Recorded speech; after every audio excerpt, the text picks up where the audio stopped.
새벽 5시 일어나 공부를 하는 한 명의 학생이 있습니다. 눈은 충혈되어 있고 손에는 형광펜으로 가득한 교재를 들고 있죠. 이 학생은 하루에 12시간씩 공부합니다. 모든 문제집을 완벽하게 풀고 모든 강의를 빠짐없이 듣고 모든 내용을 완벽하게 암기했습니다. 그런데 5년 후 이 학생은 어디에 있을까요? 놀랍게도 여전히 똑같은 자리에서 똑같은 일을 하고 있을 가능성이 높습니다. 반면 그 시절 게임하고 놀기 바빴던 친구는 자신만의 사업을 시작해 성공을 거두고 있죠. 이상하지 않나요? 더 열심히 공부한 사람이 더 뒤처지는 이 역설적인 상황 말입니다. 혹시 당신도 이런 경험이 있나요? 시험에서는 항상 좋은 성적을 받았는데 정작 현실에서는 기대했던 성과를 얻지 못하는 그런 답답한 말입니다. 공부는 잘했는데 왜 성공하지 못하는 걸까요? 모든 지식을 완벽하게 습득했는데 내 창의적인 아이디어는 떠오르지 않는 걸까요? 오늘 당신은 충격적인 진실을 마주하게 될 것입니다. 공부와 성공 사이에는 치명적인 간극이 존재한다는 것을. 독일의 철학자 프리드리히 니체가 이미 150년 전에 이 문제의 핵심을 꿰뚫어 봤다는 것을 말입니다. 니체는 말했습니다. 기존의 모든 가치를 파괴하고 새로운 가치를 창조하라. 하지만 한국의 교육 시스템은 정반대입니다. 기존의 지식을 완벽하게 복사하고 주어진 답안을 정확하게 재현하라고 가르치죠. 이 영상이 끝날 때쯤 당신은 왜 똑똑한 사람들이 실패하는지, 그리고 진정한 성공을 위해 무엇을 해야 하는지 명확하게 알게 될 것입니다. 한국에서 태어나 자란다는 것은 거대한 지식 공장의 생산 라인에 올라선다는 의미입니다. 유치원부터 시작해서 대학원까지 우리는 하나의 명확한 목표를 향해 달려갑니다. 더 많이 외우고, 더 빨리 계산하고, 더 정확하게 답을 맞히는 것 말이죠. 이 시스템의 논리는 단순합니다. 좋은 성적은 좋은 대학으로, 그리고 좋은 직장은 성공한 인생. 마치 수학 공식처럼 명확해 보입니다. 그래서 우리는 의심하지 않습니다. 그저 더 열심히 공부하면 된다고 믿죠. 하지만 현실은 어떤가요? 서울대를 나와도 취업에 실패하는 사람들이 있고, 최고 학점을 받고도 회사에서 무능하다는 평가를 받는 사람들이 있습니다. 반대로 학벌도 성적도 별로였는데 혁신적인 아이디어로 성공을 거둔 사람들도 있죠. 왜 이런 일이 일어날까요? 문제는 우리가 배운 공부와 현실에서 요구되는 능력 사이에 근본적인 차이가 있기 때문입니다. 학교에서 배우는 공부는 재현입니다. 이미 정해진 답을 찾아내고 이미 만들어진 지식을 머릿속에 저장하는 것이죠. 하지만 현실에서 요구되는 것은 창조입니다. 아무도 가본 적 없는 길을 개척하고 아무도 생각해보지 않은 아이디어를 만들어내는 것 말입니다. 더 심각한 문제는 기존의 공부 방식이 창조적 사고를 억압한다는 것입니다. 정답이 있는 문제에만 익숙해지다 보면 정답이 없는 상황에서는 마비가 되어버리죠. 남들과 다른 생각을 하는 것을 두려워하게 되고 기존의 틀에서 벗어나는 것을 위험하다고 여기게 됩니다. 니체는 이런 현상을 예언했습니다. 그는 기존의 교육이 무리 동물을 양성한다고 비판했죠. 모두가 같은 방식으로 생각하고 같은 답을 추구하는 획일적인 인간들 말입니다. 그렇다면 진정한 성공을 위해서는 무엇이 필요할까요? 프리드리히 니체는 단순한 철학자가 아니었습니다. 그는 기존의 모든 가치 체계를 뒤흔든 혁명가였죠. 그의 가장 유명한 개념 중 하나가 바로 창조적 파괴입니다. 니체에 따르면 진정한 창조는 아이러니하게 파괴에서 시작됩니다. 기존의 틀을 완전히 부수고 그 위에 새로운 것을 세우는 것이죠. 이것을 그는 가치의 재평가라고 불렀습니다. 신은 죽었다라는 니체의 선언을 알고 계신가요? 이것은 단순히 종교적 신념에 대한 이야기가 아닙니다. 기존의 절대적 진리, 변하지 않는 가치, 의심할 수 없는 권위 같은 것들이 더 이상 통용되지 않는다는 의미입니다. 교육, 시스템으로 돌아와 봅시다. 우리는 정답이라는 신을 믿고 있습니다. 모든 문제에는 하나의 정확한 답이 있고 그 답을 찾아내는 것이 공부라고 생각하죠. 하지만 현실의 문제들은 어떤가요? 정답이 하나뿐인 문제가 얼마나 될까요? 기업을 경영하는 문제, 사람들과의 관계 문제, 인생의 방향을 결정하는 문제. 이런 것들에는 교과서 뒤편에 적힌 정답이 없습니다. 오히려 각자가 자신만의 답을 창조해야 하죠. 니체는 이런 사람을 위버맨쉬, 즉 초인이라고 불렀습니다. 기존의 가치에 얽매이지 않고 자신만의 가치를 창조할 수 있는 사람 말입니다. 그는 말했습니다. 나는 너희에게 초인을 가르친다. 인간은 극복되어야 할 존재다. 이것을 현대적으로 해석하면 어떻게 될까요?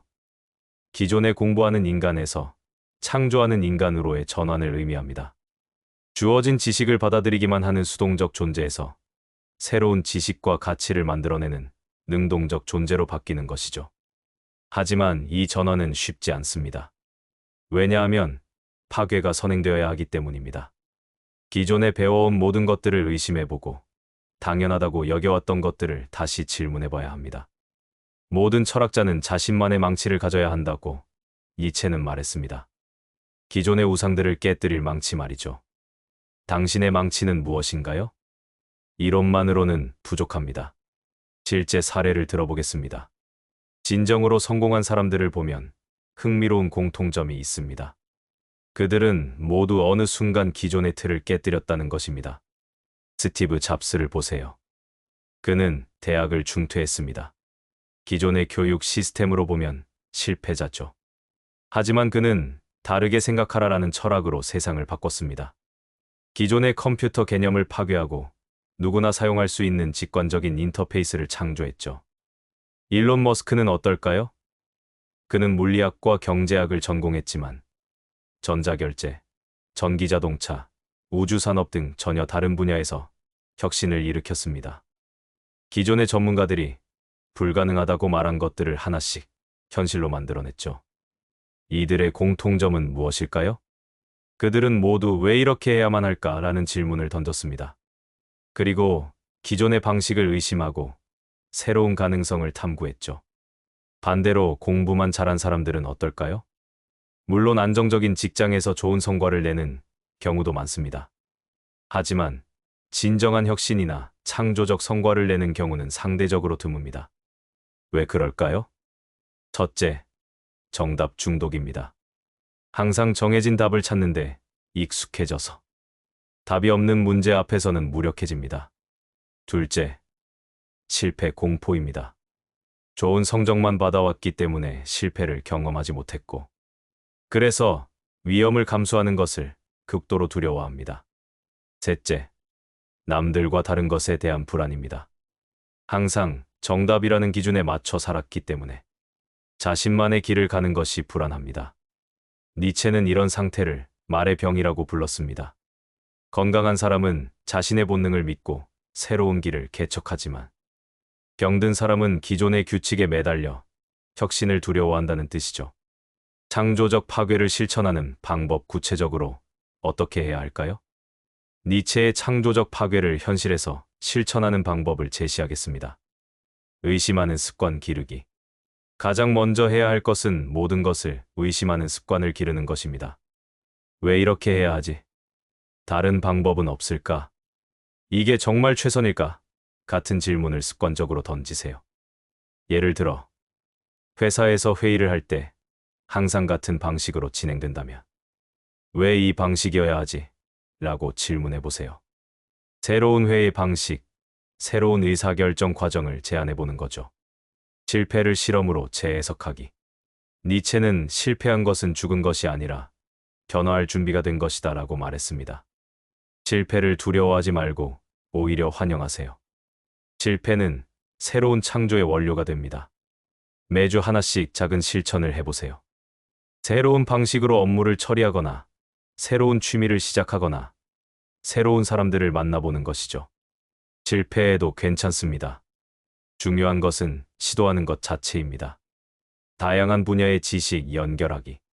창조는 기존 요소들의 새로운 결합에서 나옵니다. 한 분야에만 매몰되지 말고 다양한 영역의 지식을 학습하세요. 그리고 이들 사이의 연결점을 찾아보세요. 예를 들어 IT 전공자라면 예술이나 철학도 공부해보세요. 경영학을 공부한다면 심리학이나 인류학도 접해보세요. 전혀 관련 없어 보이는 분야들 사이에서 혁신적인 아이디어가 탄생합니다. 나만의 가치 체계 만들기. 니체의 가치의 재평가를 실천하세요. 사회가 중요하다고 말하는 것들을 무조건 받아들이지 말고 정말로 당신에게 의미 있는 것이 무엇인지 스스로 정의하세요. 성공의 기준, 행복의 조건, 인생의 목표 등을 다른 사람이 아닌 당신이 직접 설정하는 것입니다. 이것이 진정한 창조적 삶의 출발점입니다. 반대의 의견 찾아보기. 항상 주류 의견의 반대편도 살펴보세요. 모든 사람이 A라고 말할 때 B의 가능성은 없는지 생각해보는 것이죠. 이것이 바로 니체가 말한 가치의 전도입니다. 한국 사회에서 창조적 파괴를 실천하는 것은 특별한 어려움이 있습니다. 집단주의 문화, 서열 중시 문화, 안정지향적 문화 등이 창조적 사고를 억압하기 때문입니다. 하지만 바로 이런 환경에서 창조적 파괴를 실천할 때 더 큰 효과를 볼 수 있습니다. 남들이 하지 않는 것을 하는 사람이 더욱 돋보이기 때문이죠. 한국적 창조적 파괴의 예시는 직장 문화에서 야근이 당연하다는 고정관념을 깨고 효율성을 높이는 새로운 업무 방식을 제안하세요. 회식은 필수다라는 문화의 의문을 던지고 더 의미 있는 팀 빌딩 방식을 창조해보세요. 교육 방식에선 단순 암기가 아닌 창의적 사고를 기르는 방법을 찾아보세요. 아이들에게 정답을 가르치기보다는 질문하는 법을 가르치세요. 인간관계는 윗사람 말은 무조건 따라야 한다는 관념을 넘어서 건설적인 토론과 의견 개진이 가능한 관계를 만들어 보세요. 마지막으로 라이프 스타일에선 남들과 같아야 안전하다는 생각을 버리고 자신만의 독특한 삶의 방식을 실험해 보세요. 하지만 주의해야 할 점들이 있습니다. 니체의 창조적 파괴는 무분별한 반항이나 파괴를 의미하지 않습니다. 첫째, 기초는 탄탄해야 합니다. 기존의 틀을 파괴하기 전에 먼저 기존 지식과 기술을 충분히 습득해야 합니다. 피카소도 사실적인 그림을 완벽하게 그릴 줄 알았기 때문에 추상화를 창조할 수 있었죠. 둘째, 건설적 파괴여야 합니다.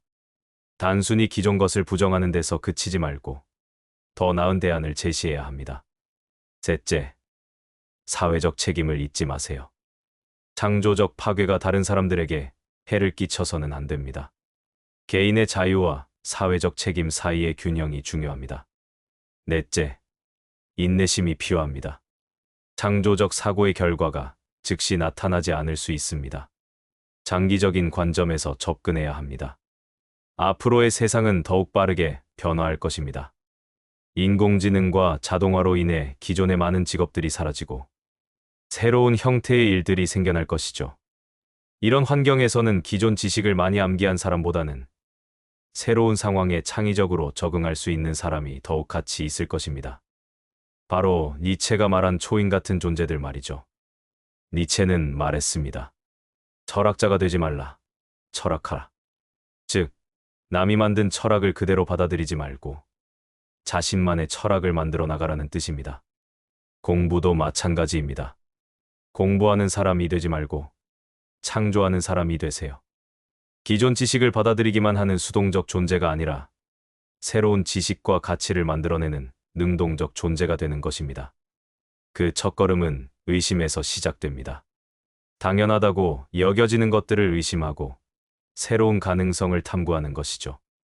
그리고 작은 실험들을 통해 당신만의 길을 개척해 나가는 것입니다. 기억하세요. 성공한 사람들은 더 많이 아는 사람이 아니라 더 창의적으로 생각하는 사람들입니다. 더 완벽하게 암기하는 사람이 아니라 더 과감하게 도전하는 사람들입니다. 오늘부터 시작해보세요. 작은 것부터라도 기존의 방식을 의심하고 새로운 시도를 해보세요. 실패해도 괜찮습니다. 실패는 창조의 재료일 뿐이니까요. 니체의 말로 마무리하겠습니다. 최고의 작품들은 가장 큰 고통에서 나온다. 당신의 고민과 좌절도 결국 새로운 창조의 씨앗이 될 것입니다. 더 이상 공부만 하지 마세요. 창조하기 시작하세요. 오늘 이야기가 당신의 삶에 작은 울림을 남겼기를 바랍니다. 저희 채널이 전하는 심리와 철학의 이야기는 앞으로도 계속될 것입니다.